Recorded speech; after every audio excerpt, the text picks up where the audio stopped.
You know, Scott, they got down to single-digit wind chill temps again this weekend, and there were a lot of high school and even college graduates around these camps trying to survive on the streets and in the woods. Homeless people don't like TV cameras, but we spent enough time with them recently to get their perspective on a problem that's changing, killing people, and affecting all of us in ways we don't realize. Even though I'm incarcerated and I got 6 months to spend here, I haven't fretted a minute.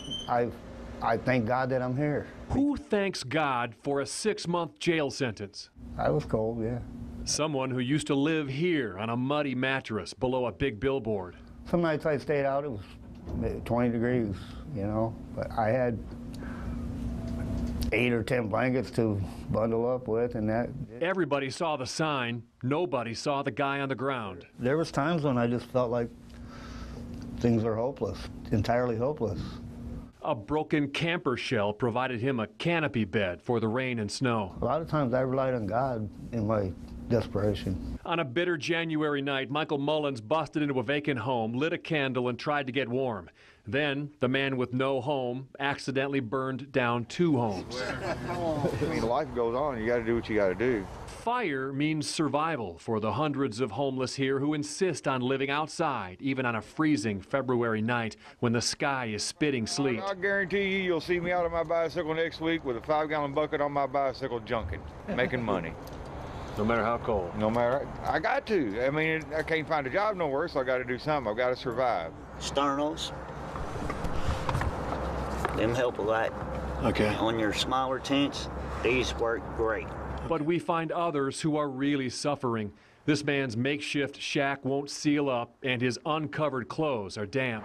I need clothes bad. I don't have no way of getting them.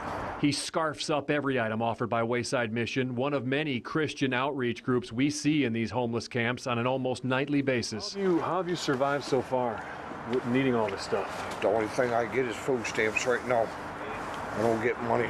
Some of them have nothing. Some have state-of-the-art camping equipment. All of them have a lesson to share in how they got to this point in life. Somebody introduced me to crack cocaine, and I gave it all up for another hit of crack cocaine. I walked away from a $250,000 home, my own truck, custom cars, and everything else. Just walked away from it. There's so many problems that, you can't really stereotype any one individual or group. Some are just victims of the system. Some have made maybe just one more mistake than we have in our lives. Many of us have assumptions about the backgrounds of the people filling these homeless camps, but a closer look at the facts reveals many of us are wrong, especially when it comes to the Louisville area. A recent survey of 244 chronically homeless people living on the streets here found 51% have graduated college, high school, or have a GED. Only 46% suffer from substance abuse or mental health issues. 20% are veterans, 52% are from Metro Louisville.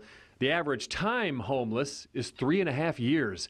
And if you think the unsheltered homeless aren't costing you anything, the 244 people surveyed had accounted for 475 emergency room visits just in the previous 3 months, and they had logged 231 hospital stays over the past year. I had to go to 2 places to see a couple different doctors. Now, when the hospital gave me prescriptions, I can't stand too long, and I can't really be bending over much because I'm in a lot of pain shooting from my neck down. It's killing me. Not enough to get him or any of the others we meet into one of the many local homeless shelters. Is there any reason why you don't go to a shelter? I won't deal with them. Why don't you go and check into some program or a shelter? Them shelters are crazy, man. To be just frankly and honest, I just don't care for the big crowds of people, They're not all that clean. Bed bugs. If I don't like somebody, I can always just move, go somewhere else. They all have one more thing in common. They've all given up. You won't find hope in these homeless camps. You get to thinking about it, and it's just like, why even try? Why even get up out of here? You're going to be back. While many of the chronically homeless refuse to go in the shelters, very few of them are not interested in moving into some other kind of housing. Phoenix Health Center and its partners are now in the process of getting housing for 75 of the people from that survey who were ranked as the most likely to die. Too late for one of them, who died on January 1st. Working for you, John Bull, Wave 3 News.